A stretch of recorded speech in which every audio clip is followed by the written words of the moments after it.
J'ai eu une première proposition d'Arnaud Minieux de créer un spectacle jeune public. Pendant le confinement, on était ensemble, Marco, Marty et moi.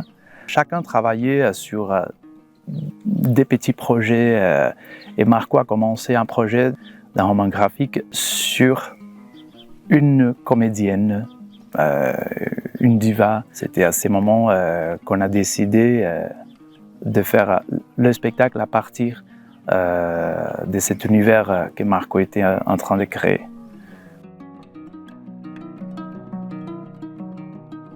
Il y a, comme tout ce que je travaille au théâtre, il y a toujours une partie de moi, ce que j'appelle la biographiction. Je suis un comédien, un metteur en scène, comme Mademoiselle B, qui est aussi comédienne et metteuse en scène, mais aussi des petits détails personnels. Je parle aussi de la fragilité. Mademoiselle B fait ses retours au théâtre et au jour J, juste avant la première, elle se rend compte que le public est composé d'enfants. C'est vrai que moi, j'ai un tout petit peu peur aussi des enfants. La personnalité finalement de Mademoiselle B, elle est aussi construite à partir de ma personnalité. Ça parle de la peur et le courage,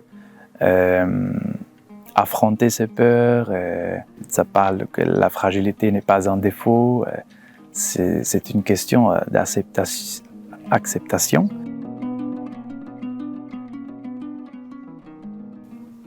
Il y a une phrase au tout début que je dis à Mademoiselle B, dit « C'est normal au théâtre, on peut jouer plusieurs personnages, on peut faire des personnages masculins, des personnages féminins, on peut tout faire au théâtre. » Donc je pense que ça, c'est aussi un message très important pour moi dans le spectacle, et c'est la liberté qui donne les arts, en général le théâtre dans ce cas, mais et pas simplement, bien sûr, dans ces cas, on parle de théâtre, mais ça c'est aussi un message qu'on peut être qui on veut ou qui on est.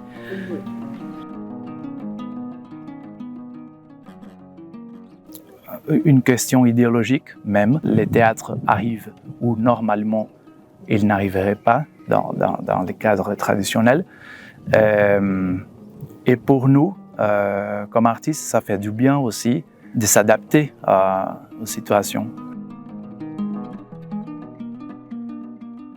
C'était plutôt positif. C'était aussi des bonnes surprises parce qu'on s'est habitué à faire des répétitions, des filages entre nous, entre l'équipe. Et donc, ouais, ce sont des surprises.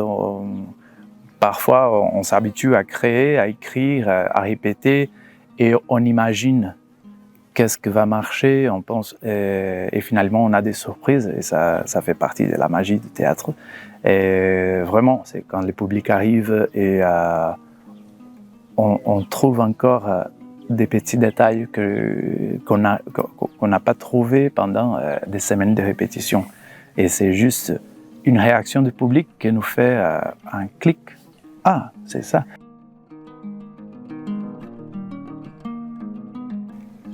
Parce que c'est un spectacle, que c'est un hommage au théâtre, et le public fait partie du théâtre. C'est la partie indispensable.